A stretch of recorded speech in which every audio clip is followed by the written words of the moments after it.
Je dois vous faire un aveu. Vous m'avez tourmenté.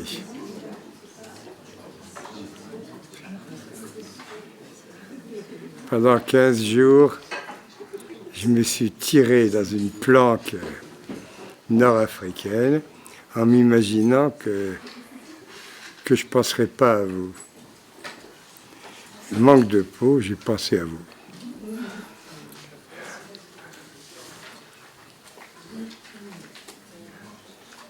Un jour, et c'est une introduction aujourd'hui, donc je me donne quartier libre, je vous raconte ce que j'ai envie. Un jour, revenant de Jérusalem, on n'entend rien, hein? Mais fais comme moi, prends un sonotone. Eh bien, tu vois. Un jour, revenant de Jérusalem, Lacan me dit c'est quoi cette ville? Et je lui dis c'est une ville obsédante. Et il me dit c'est vrai, mais n'oubliez pas une chose, ce n'est pas l'objet qui donne à l'obsession son sens, mais c'est l'obsession qui lui donne tout son sens. Ce qui est quand même une grande leçon politique, mais qui va très loin subjectivement. Et donc je me disais, je fous le camp dans ma casbah marocaine et j'ai plus rien à voir à faire avec vous. Et puis j'ai pensé à vous. Alors, je me suis griffonné, comme j'en ai l'habitude, des petites cartes, des petites fiches, dont à vrai dire ça ne me sert que d'étayage et dont je ne suis pas sûr que j'ai quoi que ce soit à faire. Mais donc j'ai pensé à vous. D'autant que la question de faire une introduction, c'est excessivement difficile. L'intitulé de ce que nous avons avancé est le suivant, c'est leçon de clinique lacanienne, de psychiatrie lacanienne. Leçon clinique de psychiatrie lacanienne, vous voyez. Il n'y a pas un seul des termes qui en lui-même ne suscite pas un problème majeur. D'abord, clinique. J'y reviendrai. Psychiatrie. Lacanienne au demeurant. En plus, je me suis fourvoyé un jour à suggérer au bureau de l'association dont je fais partie que ce qui se faisait à Sainte-Anne, ça s'appelle l'école psychanalytique de Sainte-Anne. Alors vous voyez tout de suite, entre psychiatrie lacanienne et l'école psychanalytique de Sainte-Anne. Pour ma part, parce que c'est le débat, le conflit qui perdure, il est à beaucoup d'égards empreint d'une débilité consternante. Je suis obligé un peu de parler de moi. Pendant 40 ans, j'étais payé comme quoi? Comme psychiatre. On ne m'a pas payé comme analyste.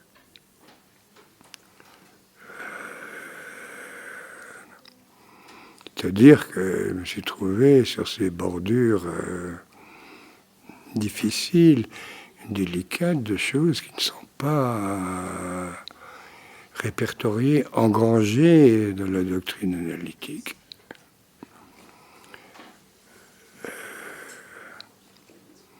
J'étais souvent irrité par le fait qu'on nous balance en travers de la figure régulièrement la question des borderline. Et j'ai le souvenir déplaisant d'une réunion de notre bureau où il s'agissait de faire une réunion sur la question des borderline en Belgique et j'étais plutôt opposé. Je peux aujourd'hui en rendre les raisons puisque borderline.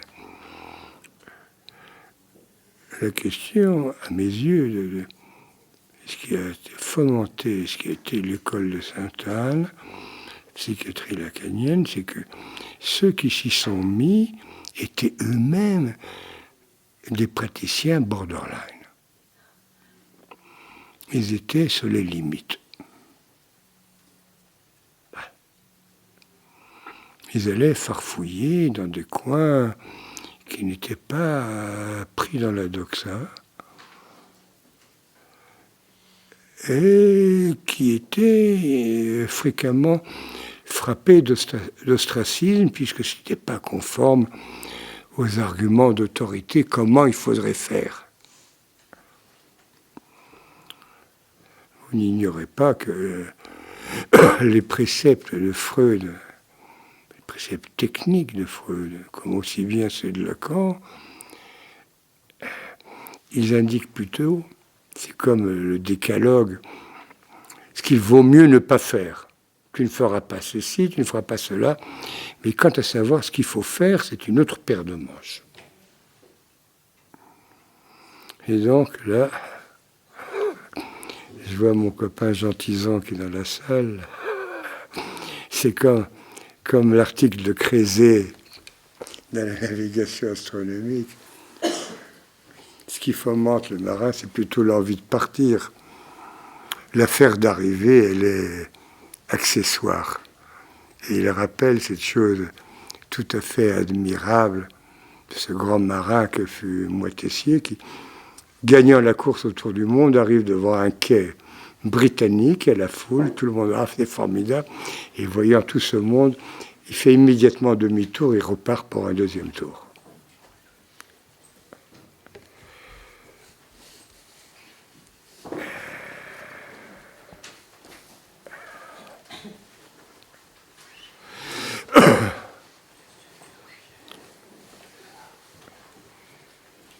Le terme de... Vous voyez, je vais naviguer là, à tort ou à raison entre l'école psychanalytique de Sainte-Anne et la psychiatrie lacanienne, qui pour moi sont une seule et même chose. Je pense que c'est un artefact épistémologique et linguistique.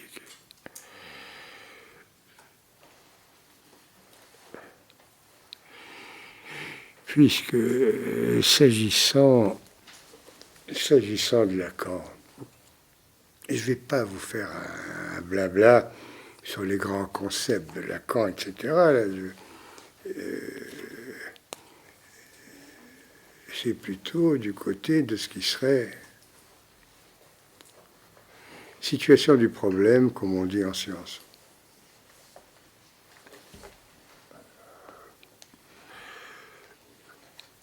Du côté de Lacan, pour qui veut bien s'y intéresser, les choses sont claires. À l'opposé de Freud, il est entré dans cette affaire par le biais des psychoses et de la paranoïa. Et je me souvenir, j'ai quand même le droit d'évoquer des questions plus personnelles. Un jour, où je partais pour une guerre lointaine, il m'a offert sa thèse en me disant c'est mon dernier exemplaire de la paranoïa dans ses rapports à la personnalité. Il me dit tenez, c'est mon dernier, si j'ai besoin d'un autre exemplaire, je trouverai des copains pour me refiler. Donc il y a cette thèse de la paranoïa, je vais le dire. Moi j'ai lu ça sous les obus.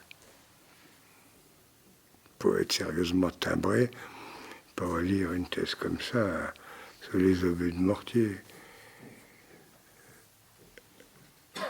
Il y a beaucoup de choses de Lacan là-dessus. Le cas des sœurs Papin.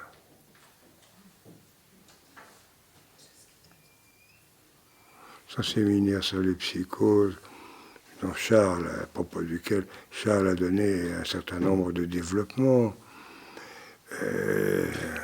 des remarques sur telle remarque comme ça ponctuelle sur Wolfenstein.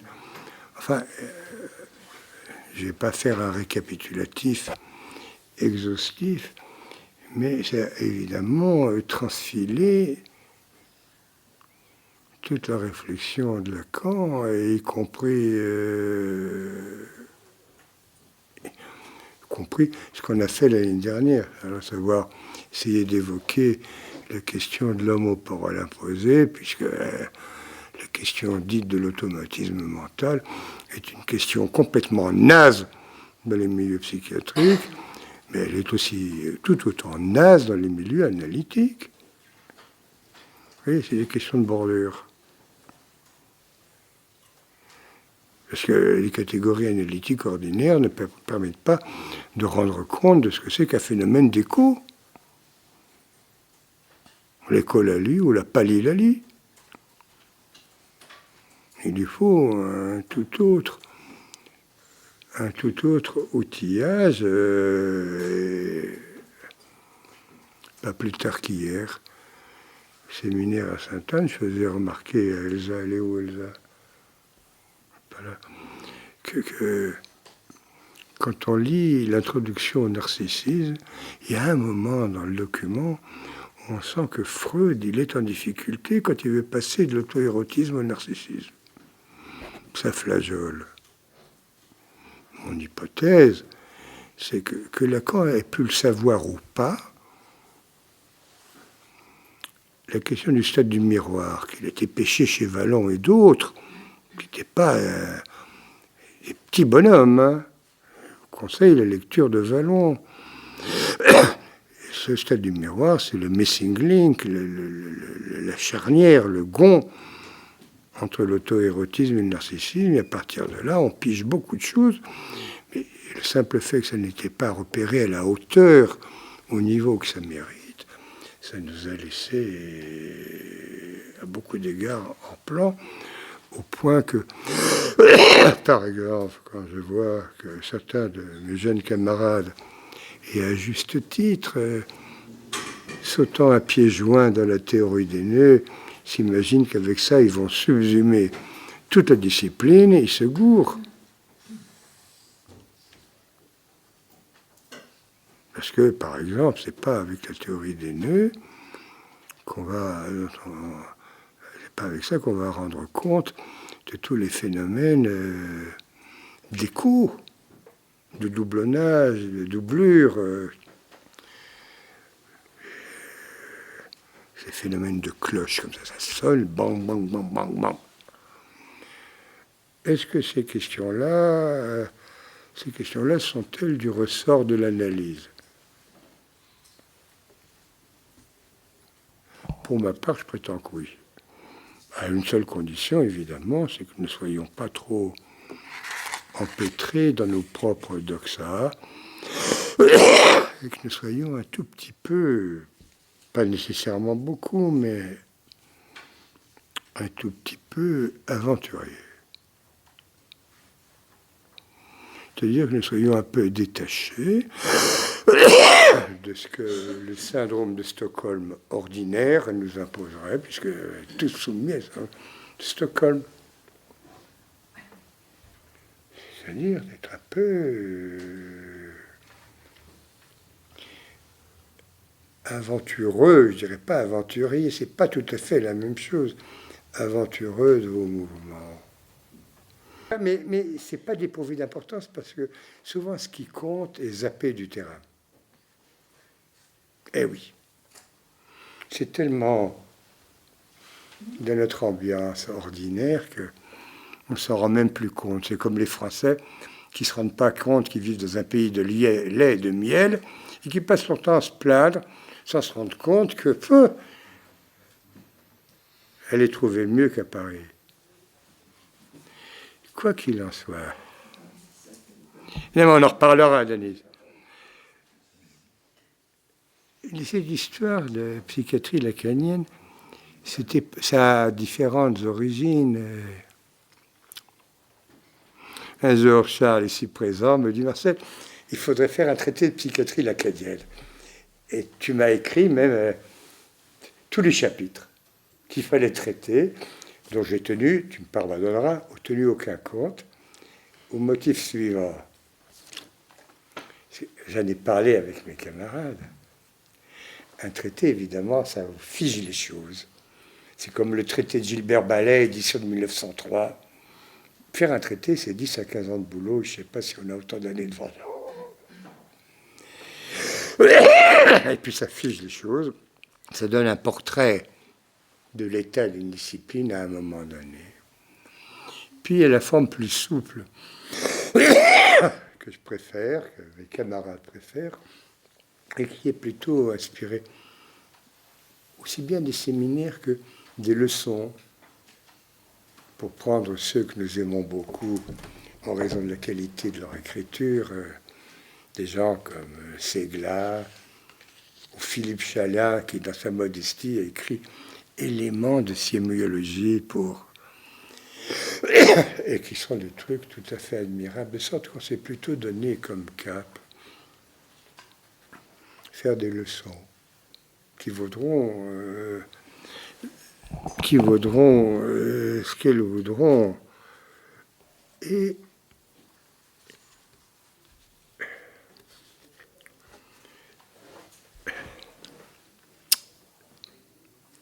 alors d'où nous sommes partis, je ne sais pas très bien. Mes camarades me font remarquer que sur le net, il y a des présentations de Lacan qui circulent comme ça. D'ailleurs, son travail qui viendrait en sortir un peu de moelle. C'est comme les types qui découvrent un site archéologique et ils ne savent pas quoi en faire. Alors ils disent, voilà, regardez, j'ai vu ceci, j'ai vu cela, et alors?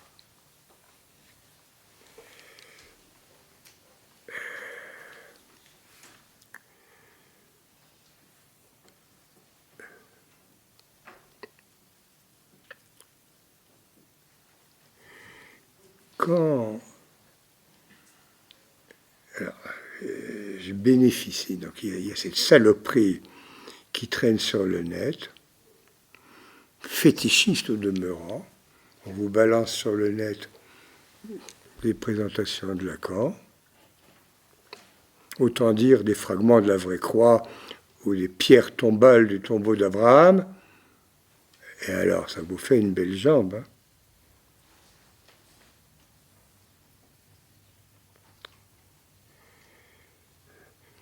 Et donc, avec l'aide de Nicolas, qui a bien voulu se pointer au Maroc, où j'ai déménagé mes archives, c'est très emmerdant, parce que quand j'ai besoin d'un document, je ne peux pas prendre d'avion pour le retrouver. On a retrouvé ce que j'avais mis de côté concernant les observations en question. Puisque j'avais pris le soin, outre de conserver le texte de la présentation de Lacan, l'observation médicale préalable, c'est-à-dire le travail du service. Ce qui n'est pas tout à fait anodin du côté de ce qu'on pourrait appelez-le comme vous voudrez, le transfert de travail, à savoir que les praticiens qui étaient impliqués dans l'affaire, ils prenaient les choses au sérieux et ils notaient. Ce n'était pas chez eux spontané, puisqu'on leur avait enseigné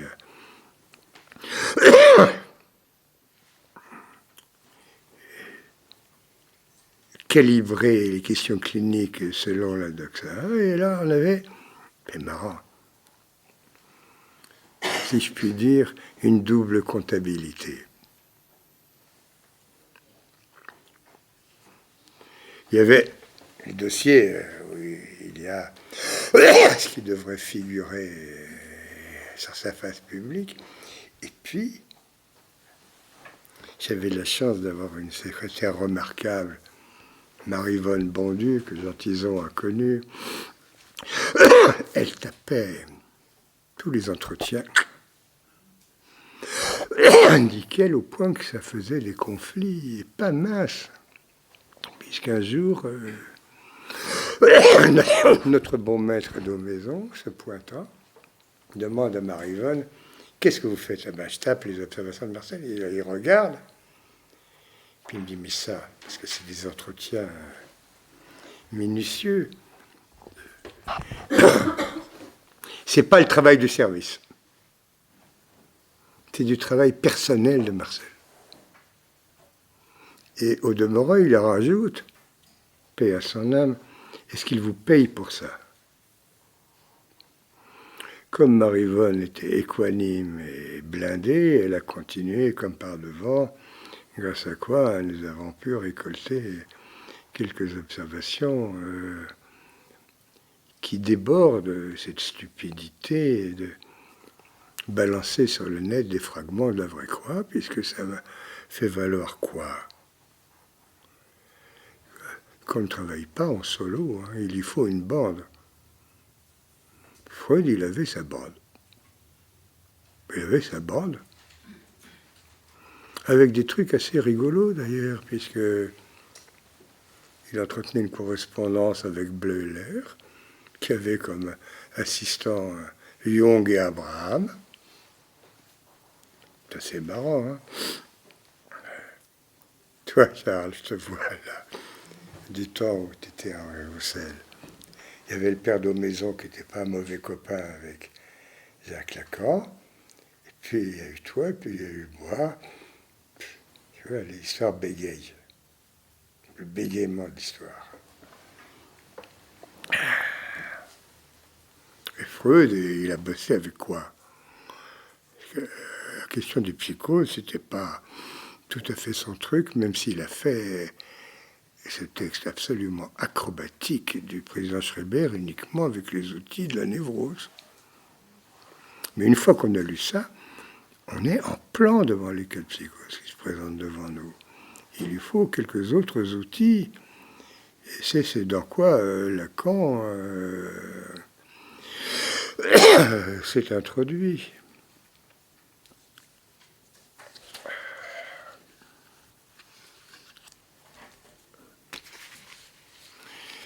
J'ai tendance à penser que c'est d'une difficulté extrême d'envisager ce qui serait un traité. Même si j'en fréquente quelques-uns, je préfère la souplesse de leçon dans la mesure où elle mobilise sans doute plus aisément et plus historiquement plus ponctuellement lors des difficultés que nous rencontrons. Vous remarquerez cette chose quand même inouïe de la part de gens qui se piquent de psychanalyse. Et là, je fais un petit retour sur les quelques documents que nous avons, avec l'aide de Nicolas, recueillis.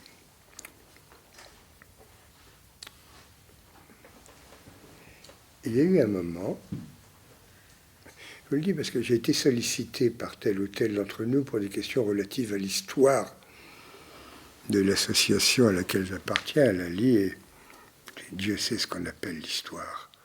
Donc je suis un peu rétif à ça.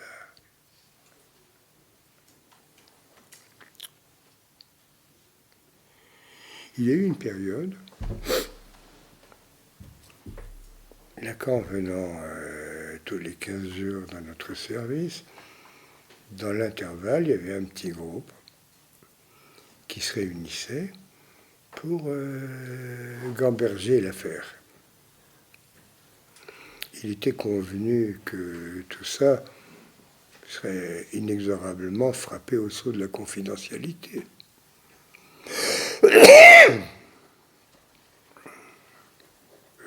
Et puis, il s'est produit que tel d'entre nous, ayant fait fuiter ces documents, et que je me suis retrouvé avec des documents relatifs à tel ou tel de mes patients sur la place publique, j'ai trouvé ça quelque peu déontologique.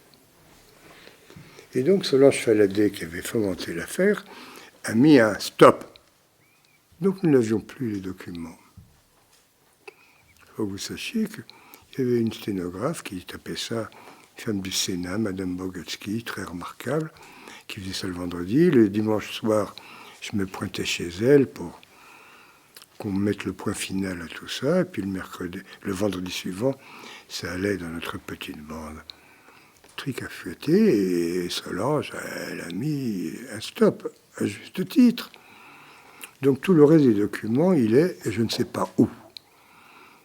Il a dû être gardé par Solange dans ses archives, et Dieu sait chez qui ça a atterri. Et si je le mentionne, il va y avoir inexorablement des types qui vont aller farfouiller dans la succession. Hein. Parce que les fragments de la vraie croix, on ne peut pas s'en passer.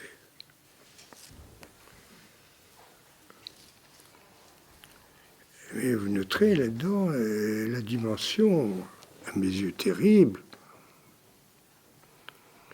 de fétichisation. Balancer un texte, vous balancez une observation de malade comme ça, vous ne pouvez rien en faire, sauf à faire des révérences. Et que le vrai problème, c'est qu'est-ce qu'on en fait ?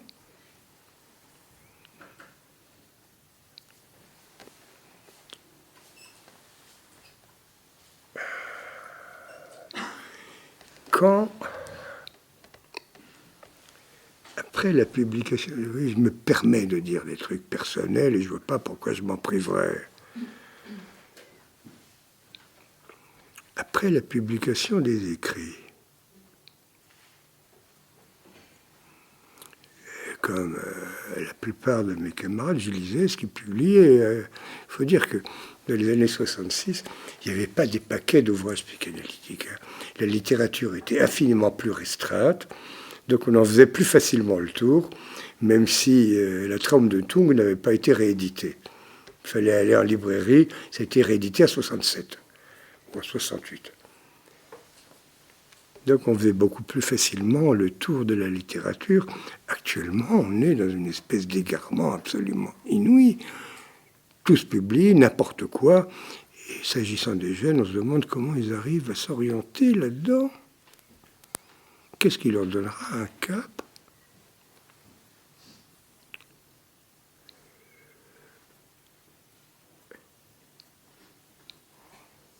Donc, Solange avait mis un stop à ça. Et le résultat, c'est que, il y a, je ne sais pas combien, il y a 12 ou 13 observations. Combien on en a retrouvé, Nicolas ? Hein ? 12, 13, voilà. Hein ? Vous en avez trouvé ici ? C'est l'inconvénient d'avoir deux maisons, on ne sait jamais où se trouve le bon document. L'intérêt de ressortir ces documents, c'est de faire valoir ceci, c'est que Lacan lui-même, il ne bossait pas en solo. Il ne bossait pas en solo. Je peux vous raconter des détails du genre, à la fin d'une séance, me demandant qu'est-ce que vous me préparez pour vendredi, ou encore le jour de mon mariage. Il s'était invité. Et puis je lui dis un vendredi, monsieur, il y a une patiente qui continue à me tracasser, je suis complètement largué. Il dit, on va la voir demain, samedi, on va la voir demain matin. Mais monsieur, je me marie. Ils nous feront tout dans la foulée. Encore, parce que Lacan n'était pas un type coincé. Hein. 3 heures du mat. Qu'est-ce que vous pensez de ce bouquin ? Je l'ai lu, je trouve ça mauvais. Je suis d'accord avec vous. À propos, vous dormiez ? Oui, quelle chance vous avez. Donc il n'était pas spécialement coincé. Et si le terme de, à mes yeux en tout cas, de compagnonnage a un sens, il participe de ça. Et parmi les trucs qui me sont restés, raison de ce qu'on va essayer d'engager dans ce petit groupe qui, tous les 15 jours, se réunissait dans mon bureau. L'histoire de la psychanalyse, elle est faite de gomme et de crayon. Hein. Je ne vais pas vous faire un catalogue, ça serait assez marrant, mais enfin... Il y avait une petite équipe qui se réunissait dans mon bureau, on travaillait à la présentation de Lacan. Et il y a une chose qui a été saisissante, c'était la dominante de ceci. Plus lacanien que moi, tu meurs. C'est une modalité de transfert à l'endroit de Lacan, bien sûr. C'est une modalité du syndrome de Stockholm. Plus lacanien que moi, tu meurs. Ben, j'étais, j'avoue, plutôt, bien qu'y contribuant, et bien que ça puisse se passer dans mon bureau, plutôt déconcerté, puisqu'il y avait eu tout un travail préalable, mes internes, mes assistants, on essayait de gamberger. De quoi s'agit-il? Tout ce travail d'amont qui mobilisait les ressources, les difficultés, nos impasses. Et quand on présentait un malade à Lacan, c'était un quart d'heure. Hein. Ça, je le mets au défi. C'est une discipline à laquelle je souhaiterais que beaucoup d'entre vous sachent se plier. Cadrer un problème compliqué en un quart d'heure. Et que ce soit audible. Donc, ça mobilisait beaucoup de gens qui étaient dans notre réunion plutôt zappés. Puisque, est-ce que ce que Lacan dit, c'est vrai? Sans le moins du monde tenir compte de l'énorme travail fabriqué préalablement par des gens dont certains étaient extrêmement jeunes et qui s'avançaient là-dedans à tâtons et avec non sans courage.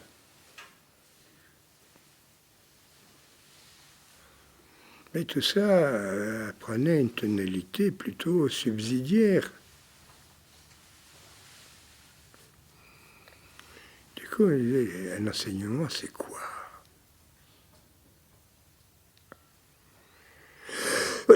Parce que c'est bien gentil d'amener un produit fini. On le fait ordinairement, les uns et les autres, on a été amenés à le faire. Mais on oublie la distinction qui a lieu d'opérer entre la littérature grise et la littérature blanche. La littérature blanche, on a fait du nettoyage, c'est propre, etc. Et souvent, la littérature grise, elle est bien plus intéressante que la littérature blanche, puisqu'elle indique comment, dans l'histoire des sciences, on parvient ou pas à un résultat, comment on se fourvoie. Comment on se fourvoie, et comment, pour reprendre ce qui était sur la 4e de couve de la réédition de la thèse de Lacan, à condition que l'erreur rectifiée démontre la nécessité de son détour. Hein.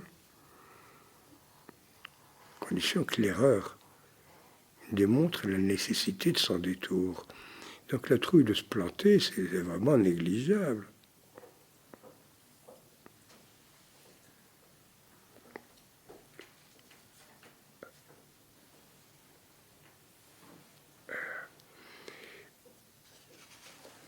Il m'est arrivé, avec, je dois dire, une certaine stupéfaction, au centre hospitalier Sainte-Anne, que j'ai maintenant quitté depuis 2006, que l'un de mes bons camarades, entre guillemets, mon homologue, avait organisé dans son service pour faire pièce à ce que nous continuions à faire à Henri Roussel, avec des gens de la Société psychanalytique de Paris, un truc qui s'appelle toujours Entretien psychanalytique en milieu psychiatrique. Vous voyez, l'entretien psychanalytique en milieu psychiatrique, ce qui indique tout de suite l'hétérogénéité de l'affaire. Ce n'est pas les mêmes Ouais, mais nous, qu'est-ce que nous avons foutu là-dedans? Parce qu'après tout, quand je me pose la question à moi-même, j'ai quand même été salarié pendant 40 ans comme psychiatre des hôpitaux. Et qu'est-ce que nous faisions, si ce n'est de la psychiatrie? Certes, pas nécessairement conforme à la doxa, pas nécessairement orthodoxe. Avec cette chose absolument, à mes yeux, enchantée.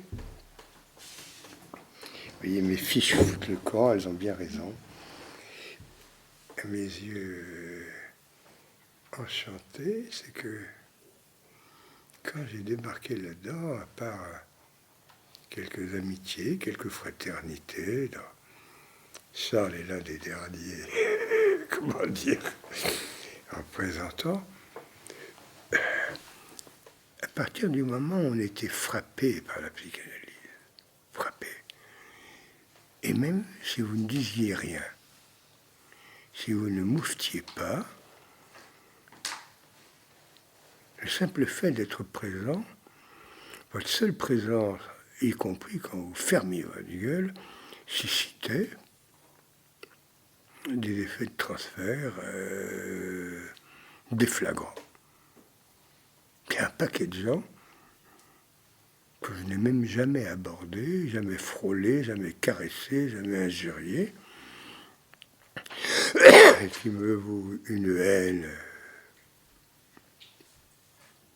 comment dire, incorrosive, on ne peut pas la corrompre. C'est le simple fait d'être là et que vous soyez vivant, peu importe ce que vous allez dire, raconter, que vous leviez le bras droit ou le bras gauche, ça n'a aucune importance. C'est votre vie d'être vivant qui, comme ectoplasme, vient là déclencher des histoires transférentielles et aller vous débrouiller avec ça dans le bordel d'une vie institutionnelle et administrative. Entretien psychanalytique en milieu psychiatrique, ça me fait marrer. Hein. On a mené à notre façon un peu de psychanalyse comme nous pouvions dans ces bordures mal élaborées, mal étayées. Mais jamais l'idée ne serait venue à l'idée qu'on faisait des trucs en milieu psychiatrique, qu'on était à bord.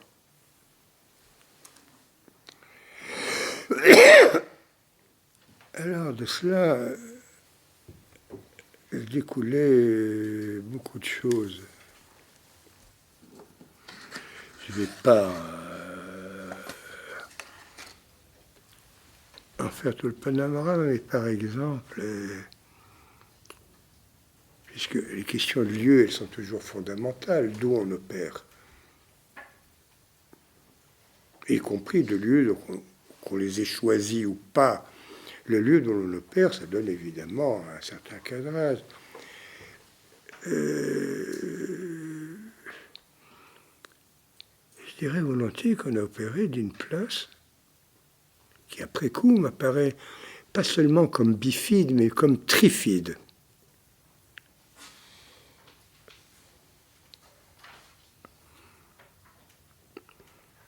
En rapport avec la psychanalyse telle qu'elle existait, qu'elle existe dans les institutions, laquelle est elle-même jonchée, jalonnée de divisions multiples.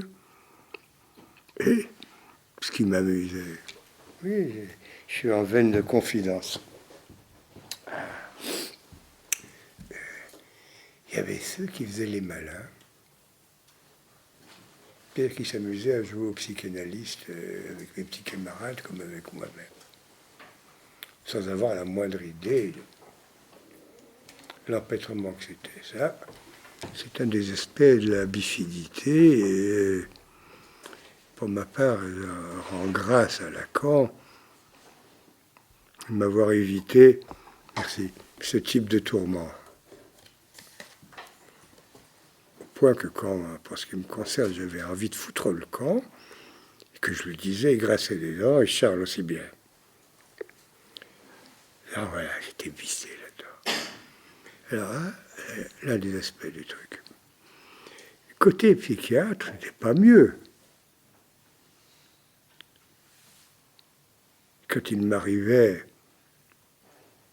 toi tu as connu ça, Charles, quand tu étais au CPO et que tu cherchais des malades pour l'accord. Tu n'étais pas tout à fait dans la même position que moi, parce que les malades, je les avais dans la poche, et moi je les avais suivis. Mais nos camarades, je suis sûr qu'ils ne te faisaient pas de cadeaux. En tout cas, moi, quand je leur demandais, vous n'auriez pas un patient intéressant ou ceci, cela, à présenter à l'accord, alors, ou le malade était trop fragile, ou il n'était pas prêt, ou c'était pas le bon cas, au point que j'avais fini par abdiquer, ça n'était plus que les malades de mon service. Et un jour que j'en parlais avec l'accord, je lui dis, mais quoi? Ils prennent leurs malades pour de la porcelaine fragile, ils s'imaginent que je vais les casser.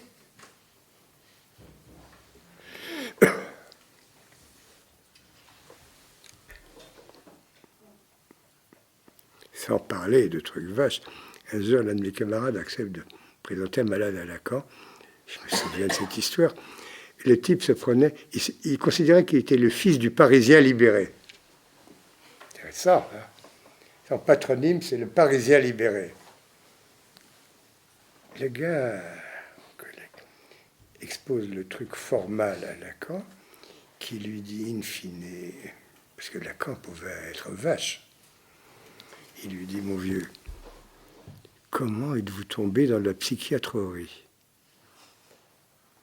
Il faut le dire, comme vachardise. Du coup, le copain en question s'est imaginé que moi, je lui avais fomenté un mauvais coup, que jusqu'au jour d'aujourd'hui, il me hait, convaincu que je lui avais fabriqué une chose trappe. Du côté des psychiatres. Puis, le troisième versant de cette trifidité, c'est évidemment la camaraderie que j'ai pu avoir avec les plus jeunes du service, où, à beaucoup d'égards, on a, jusqu'à un certain point, fabriqué, hélas, parce que c'était pas ma visée, une espèce d'isolat lié à quoi? Qu'on l'appelle transfert de travail, parce que c'est quand même crucial cette histoire de transfert de travail, qu'on l'appelle comme on voudra, de sorte que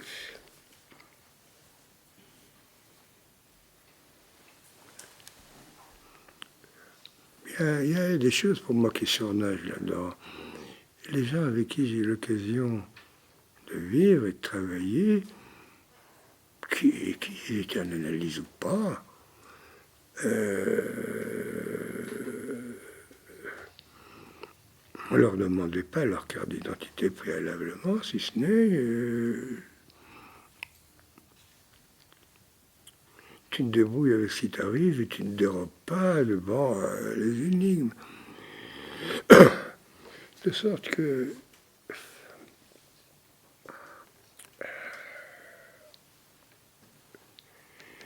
la question qui m'a beaucoup taraudé, qui n'est pas close,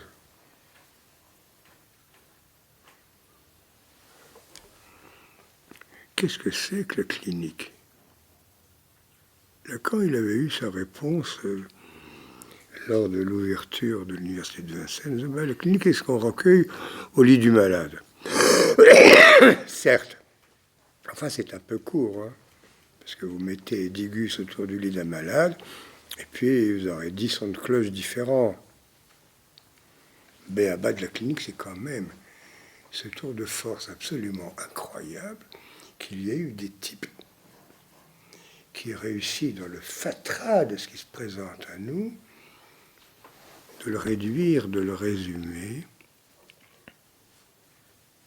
en quelques lignes, en disant voilà, et ça va se retrouver, ça va se répéter, et ça sera transmissible. Il faut quand même le faire. Pour prendre un exemple qui n'est pas analytique. Un jour, j'ai reçu, j'étais de garde à l'hôpital, un patient qu'on m'adressait au motif d'un délire. Les amis, ce n'était pas un délire, c'était un syndrome de Korsakoff. Le syndrome de Korsakoff, ça tient en 4 mots. Amnésie, tous les médecins connaissent ça par cœur, et s'ils ne savent pas ça par cœur, ils se font coller à leur charge d'examen. Amnésie antérograde, désorientation temporo-spatiale, fausse reconnaissance et fabulation. Avec un inconvénient, c'est que ce quadripode, dès qu'on s'intéresse à la question qu'est-ce que c'est qu'une fausse reconnaissance, alors là, c'est un drôle de truc. Hein? Imaginons, j'ai été plaqué par une bonne amie, je crois la voir dans la rue, de dos, je l'appelle, elle se retourne, c'était pas elle. Fabulation, quelle distinction opérer entre une fabulation et une confabulation. Donc rien, ce quadripode très robuste, rien qu'à le prendre comme ça. Mais par quel mystère le camarade Korsakoff a réussi à synthétiser ça? Donc il y a comme ça des choses établies. Lacan, à sa façon, a tenté le coup, en disant, sur le mode extrêmement réduit, l'hystérie, c'est le désir insatisfait, l'obsession, c'est le désir impossible, et la phobie, c'est le désir prévenu. Ça, c'est déjà extrêmement robuste, mais enfin, ça ne subsume pas toute l'affaire. D'où possède, à mes yeux, cette question que c'est que la clinique est-elle une science? Moi, j'opinerais volontiers pour dire que oui. Évidemment, elle se passe de la paillasse du laboratoire, de l'épidémiologie, et des protocoles validants, etc. Je pense que c'est une science. D'ailleurs, si ce n'était pas une science, la médecine comme telle n'existerait pas. Au point que quand nous étions jeunes hommes, je ne sais pas si ça s'enseigne encore, on disait examen clinique et les examens complémentaires. Et dans l'hypothèse où une discordance entre les examens complémentaires et la clinique, c'est la clinique qui prévaut. La clinique était plus forte que tout ce que nos examens racontaient. Je ne sais pas si c'est le cas au jour d'aujourd'hui, si c'est toujours ce qu'on enseigne. Enfin, je pense que l'idée était bonne. C'est pas... Alors, vous voyez comment on s'y est pris. Je vous disais à l'instant là comment Georges de Maison avait fait une insurrection devant le fait que ma secrétaire tapait l'intégralité des observations, ce qui m'avait donné du fil à retordre, parce que la chère Marivonne, elle voulait mettre les observations en bon français. Et oui. Et donc il a fallu que je la travaille au corps pour qu'elle apprenne à... Non, on ne corrige pas, c'est comme ça. Donc elle s'y était faite. Puis elle a fini par être beaucoup plus calée que certains de nos internes qui, eux, faisaient des observations en bon français. Donc nous avons gardé cette discipline de l'intégralité des documents, aussi hétérogènes soient-ils, aussi peu corrigés soient-ils, avec leurs errements, leurs faux pas, leurs tourments, etc. Ce qu'il y a eu comme effet, je ne vais pas m'attarder trop, mais par exemple, ces 3 dernières années, puisque, bien qu'étant ici à l'école pratique, je suis aussi bien, à cause de mes diverses casquettes, un peu en charge de ce qui se fait à Sainte-Anne. 3 ans, nous avons fait un volume, au demeurant de la publication, je le dirai une fois de plus, ça m'a saboté. L'écriture du cas. qu'est-ce que c'est que l'écriture d'un cas? Pour autant qu'une écriture clinique, ce soit à distinguer d'une écriture littéraire ou philosophique. Qu'est-ce que c'est qu'une écriture clinique? Et j'aurais appelé de mes voeux, j'aurais souhaité qu'il y ait un séminaire spécial sur qu'est-ce que c'est qu'une écriture clinique. Qu'est-ce que c'est qu'une écriture clinique? Et je sais que autour de moi, il y a certains de mes camarades que ça intéresse, parce que quand je lis ce qui se publie, les bras me tombent. La clinique, c'est pas de la narration, hein. C'est pas du blabla.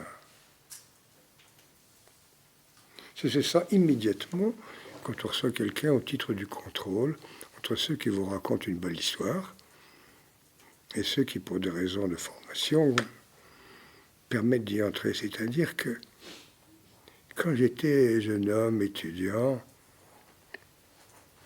et moi parmi les vieux chats, quand j'étais étudiant, nos maîtres, quand on présentait, ils disaient ça c'est une belle observation. Ça veut dire qu'on pouvait y entrer, on pouvait naviguer là-dedans, ça avait sa cohérence interne, et ça s'offrait à l'appréhension. Et puis le compliment suprême, c'est également une observation élégante. Comme disent les mathématiciens, une solution élégante. Donc moi j'appelle. Donc on a mis l'accent sur qu'est-ce que c'est que l'écriture d'un cas. Parce qu'il ne suffit pas de raconter les emmerdements qu'on a eus avec tel ou tel pour que ça fasse une observation clinique. Donc la question est ouverte. Hein.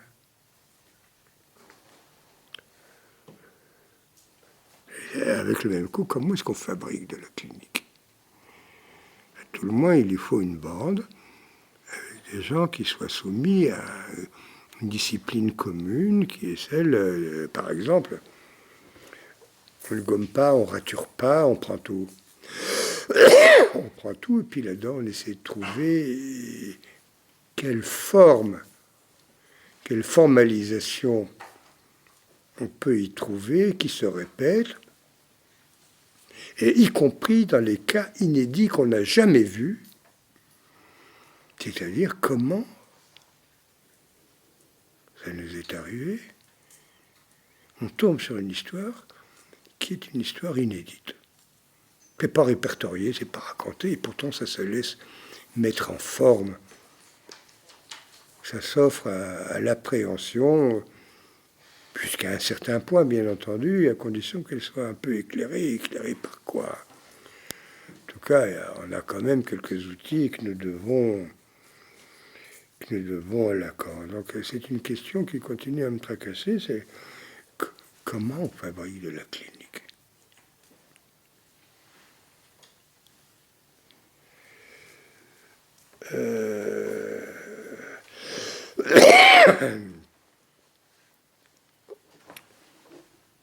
Ok, donc, l'écriture du cas. Comment est-ce qu'on écrit un cas?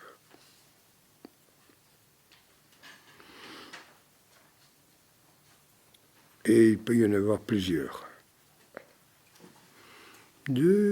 Par exemple, il y a 2 ans, je récapitule les 3 années écoulées, là. Les camarades ont mis sur la table la question de la psychose maniaco-dépressive, à propos de laquelle on ne peut pas dire que les écrits psychanalytiques foisonnent. C'est même plutôt carent de ce côté-là. Et ordinairement, on roule avec les remarques de Créplin, Lasègue, Falleret, plus les remarques de Freud dans sa métapsychologie, dont il s'avère que tout ça est hélas un petit peu court. Donc on a essayé de remettre ça sur la table, c'est-à-dire, vous voyez, question de bordure. Et puis, cette année, on a essayé de remettre sur la table ce truc absolument insensé, qui est l'automatisme mental, dont analytiquement, nous ne connaissons que quoi que les écrits de Tosque, la machine à influencer par ça. Et puis il y a d'autres trucs qui ont été zappés par le mouvement analytique. Je ne sais même pas pourquoi je dis le mouvement analytique. Je ne sais même pas si c'est un mouvement. Il y a un paquet d'années, c'était vraiment remué à quelques-uns pour remettre sur la table, c'était en 92 si je ne me trompe pas, la question dite du transsexualisme. 2 volumes de près de 300 ou 400 pages qui ont intéressé beaucoup les magistrats, les philosophes, les juristes, enfin les psychanalystes, zéro, au point que ma chère association s'apprêtait à pilonner ces bouquins puisqu'ils ne se vendaient pas. C'est-à-dire comment les meilleurs travaux peuvent être bazardés parce que qu'est-ce que ça a à faire avec nous? Et en attendant, ces dernières années, venant du haut lieu de l'éducation nationale, on a imposé aux instituts d'études politiques d'imposer à leurs chers étudiants 24 heures sur la théorie du genre. Personne ne nous a demandé qu'est-ce qu'on pensait de la théorie du genre. Il y a Jean-Paul Hiltenbrand qui s'est fendu d'un volume à notre association sur la théorie du genre. Ben, enfin, ça fait ni chaud ni froid à personne. C'est comme ce que disait ce juriste Benjamin dans les années 53-54, quand il y a eu le premier congrès sur la question qu'il, lui, il a appelé le transsexualisme. Il y a eu un magistrat, un juriste, un avocat, qui s'est pointé en disant bon, comme on est en démocratie, chacun peut bien choisir le sexe auquel il appartient. Je signale qu'on n'en est pas très loin. Hein. Si ça vous emmerde d'être hétéro, ben, donnez-moi. Si ça vous emmerde d'être homo, essayez d'être hétéro. On peut faire l'expérience, on va voir ce que ça donne. Alors, vous voyez, donc, on a mené là, je permets un petit récapitulatif cursif, abrégé des affaires qui ont pu nous mener et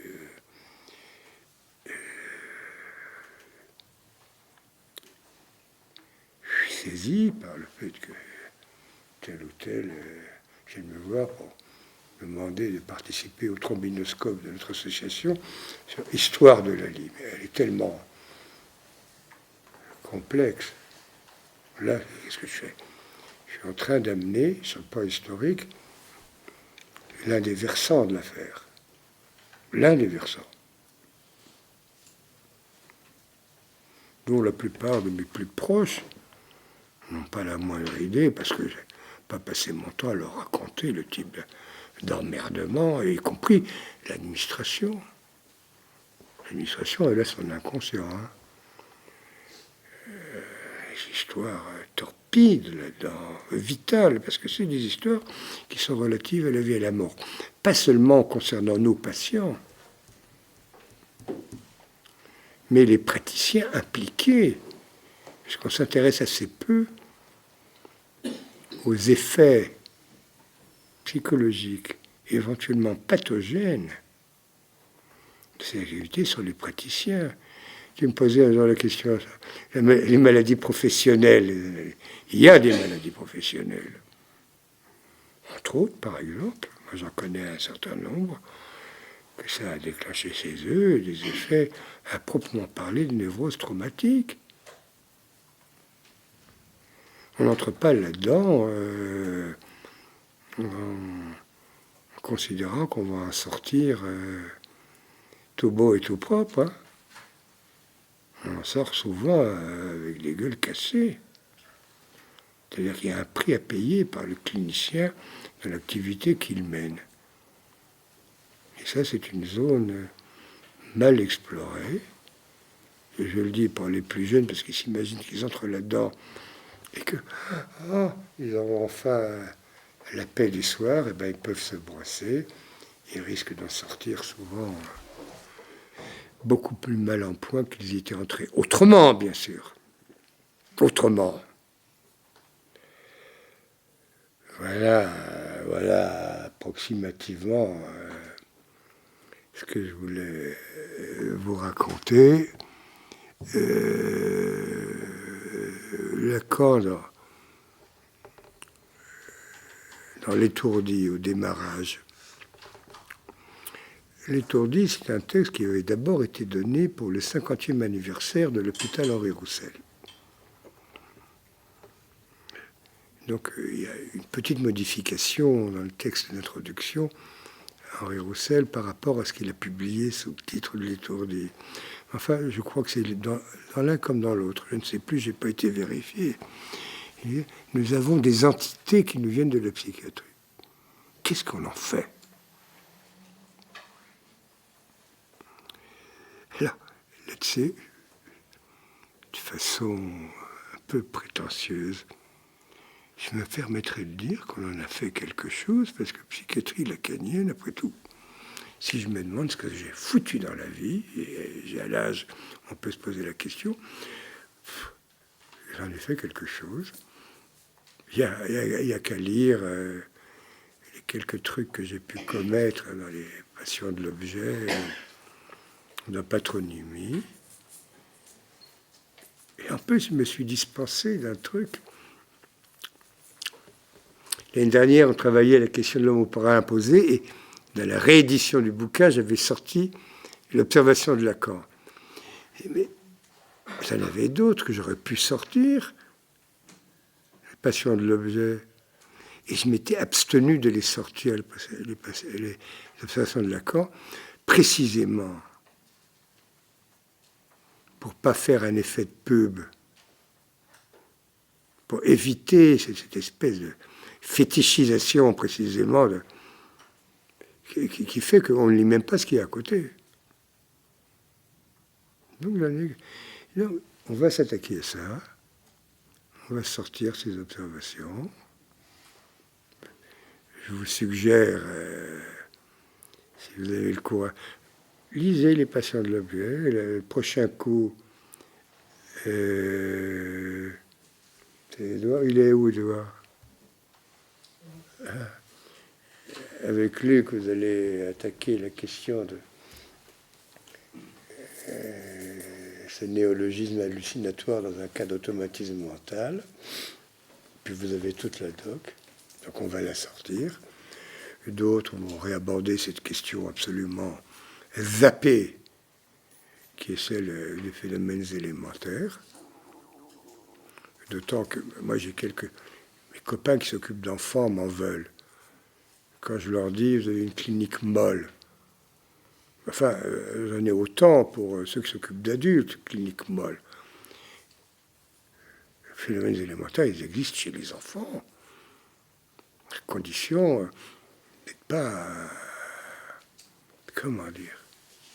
Pas s'imaginer que quelque chose qui vous passe en éclair, on se demande, est-ce que c'est vrai, est-ce que je l'ai vu? Puis ça disparaît de non, j'ai la berlue.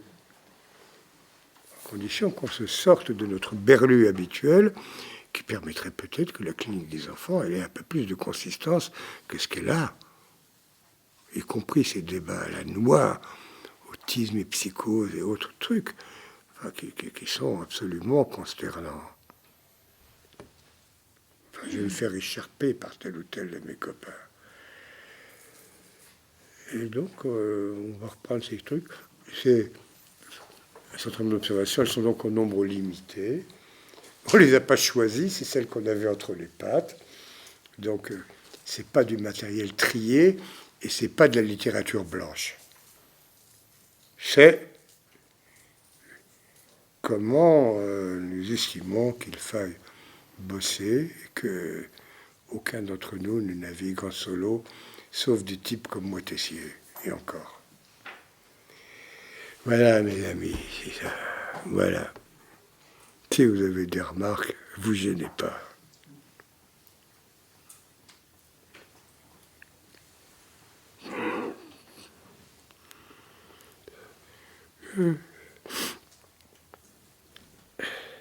Tu vois, Denise, toi, le temps d'une traversée, tu as traversé Sainte-Anne, comme d'autres. Ce qui est marrant... Tu sais, je t'enverrai en photocopie le nombre de pages où je parle de toi, alors tu te reconnaîtras. Mais ma petite personne, je m'en fous. Ce qui m'importe, c'est ce qui a été... La création de Sainte-Anne. cette baraque, et curieusement, comment nombre de mes camarades, comme toi, ont traversé cette baraque, ont formé une bonne partie de nos états-majors, on peut le dire comme ça, et comme c'est tellement dans la peau que je ne sais pas le temps que ça va durer. Je ne sais pas le temps que ça va durer. J'augure mal de l'avenir. Mais enfin, on est parfois un mauvais prophète. Mon livre n'a aucune prétention. Moi, je n'aime pas faire la pub, mais là, Nicolas, vous avez retrouvé l'affiche de 2000 ? Non. Alors, moi, comme toujours, comme mes archives sont en bonne partie sur des terres marocaines, j'ai quand même retrouvé celle-là. 2000-2001. Le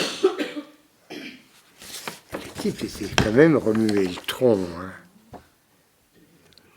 Et puis, petit point historique.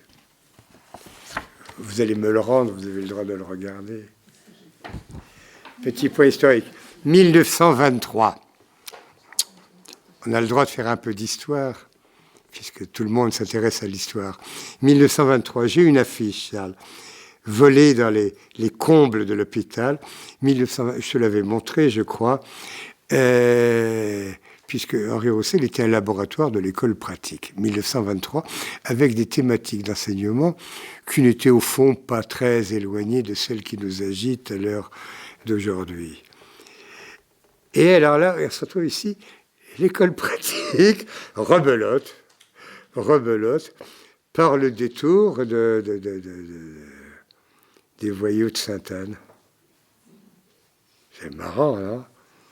Ça me fait marrer.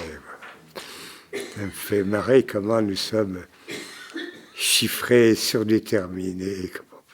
Moi, quand je suis tombé dans cette baraque, je n'avais pas la moindre idée de ce qui un jour m'amènerait au jour d'aujourd'hui. Dire voilà, 1923, qu'est-ce que ça a à voir avec la psychanalyse, 1923 ?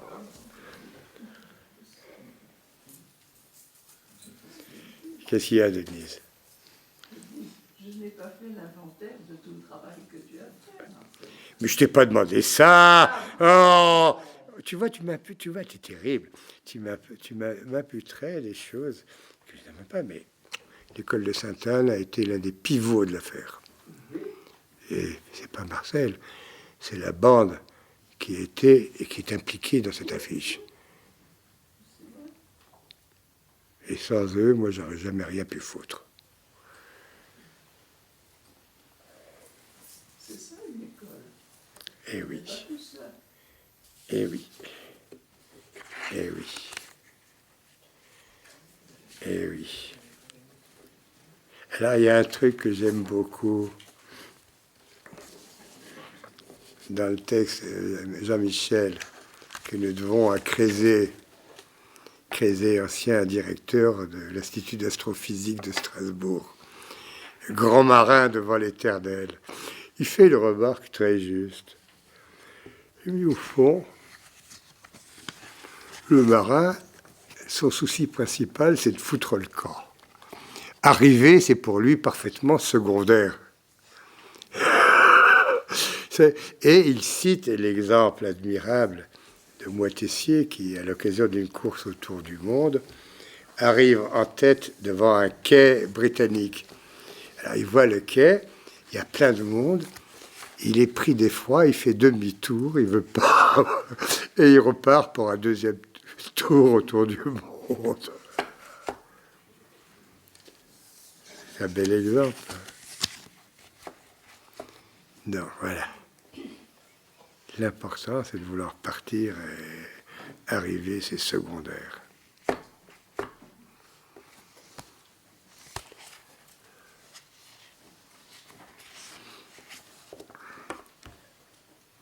Bon, qu'est-ce qu'on mitonne pour les coups suivants ?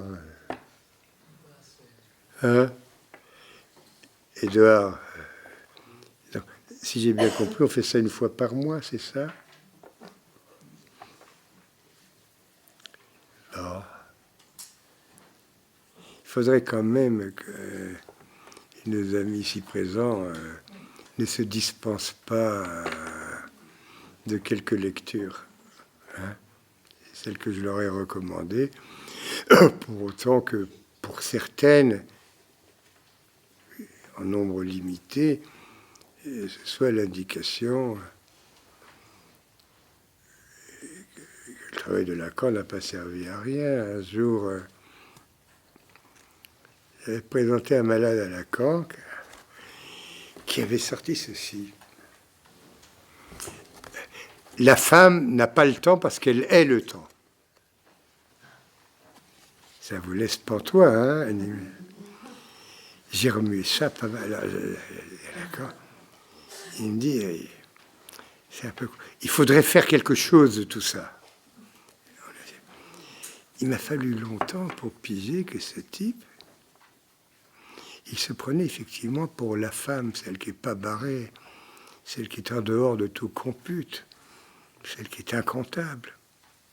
En d'autres termes, elle était, elle, l'objet le plus éminent, et l'objet dit petit a comme tel, il échappe à tout compute. C'est par sa soustraction qu'on commence à compter. Mais lui, comme tel, il est incontable et il est intraitable. Donc, la femme, elle est le temps. Ce qui la dispense de voir le temps. Enfin, Lacan il tenait beaucoup. Qu'est-ce que vous allez faire de tout ça? Donc, on va essayer à notre mesure, avec nos petits moyens, et en évitant de trop s'emmerder. Ok? Bien. Oui, Édouard. Peut-être, monsieur, peut-on proposer aux personnes qui souhaitent participer au séminaire de lire pour la prochaine séance votre article dans Passion d'objet sur le cas Yvon Pasdon? Ça s'appelait à propos d'un néologisme hallucinatoire dans un cas, c'est-à-dire ça se jouait à deux niveaux, quoi. Ouais, ouais.